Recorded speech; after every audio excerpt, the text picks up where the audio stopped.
안녕하세요. 책 읽어주는 여자 홍킨이에요. 지금 신문을 보다가 좋은 글이 있어서 읽어드릴게요. 제목은 결혼 축의금 언제 시작됐을까요?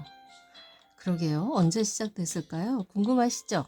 잘 한번 들어봐 주세요. 사소한 역사 축의. 최근 교수나 고위 공직자들 중에 자녀의 결혼식을 스몰 웨딩으로 진행하고 축의금을 받지 않는 사람들이 늘고 있다고 해요. 물가 상승으로 축의금 금액이 늘어나고 있는데 이것이 하객들에게 부담을 주기 때문에 축의금 관행을 끊겠다는 의미입니다. 이러한 축의금 문화는 언제부터 시작된 것일까요? 축의금의 정확한 기원을 특정하기는 어렵지만 전통 농촌 사회의 상부상조 문화에서 비롯됐다고 보는 견해가 많습니다. 과거 결혼식은 마을 전체의 잔치였고 한 집안의 힘으로 치르기에는 벅찼기 때문에 마을 사람들이 음식 재료를 가져오거나 잔칫날 음식 준비를 함께하며 혼주, 보통 결혼 당사자의 부모를 돕는 공동체 문화가 있었습니다. 이러한 풍습이 점차 음식이 아닌 현금으로 축하를 대신하는 방식으로 바뀌었다고 보는 것이죠.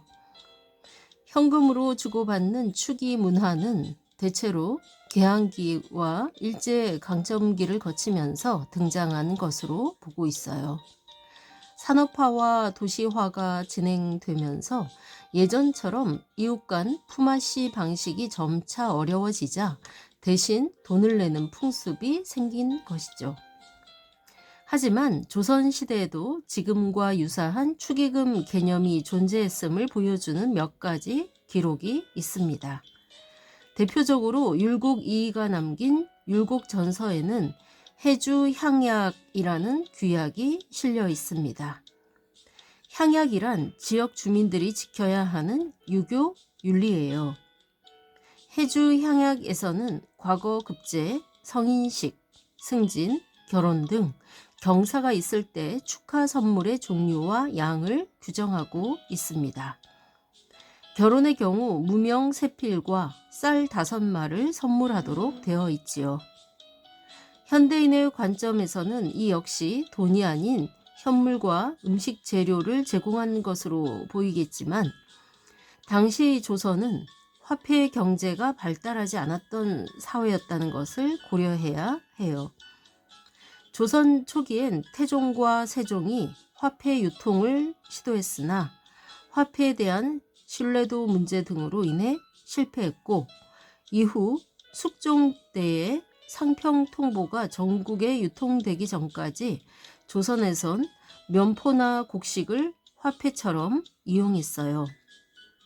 그렇다면 율곡이이의 해주 향약은 축의금으로 적절한 금액을 규정했다고 해석할 수도 있는 것이죠. 현금 축의를 하는 문화가 좀 더 명확하게 등장하는 시기는 대한제국 시기입니다.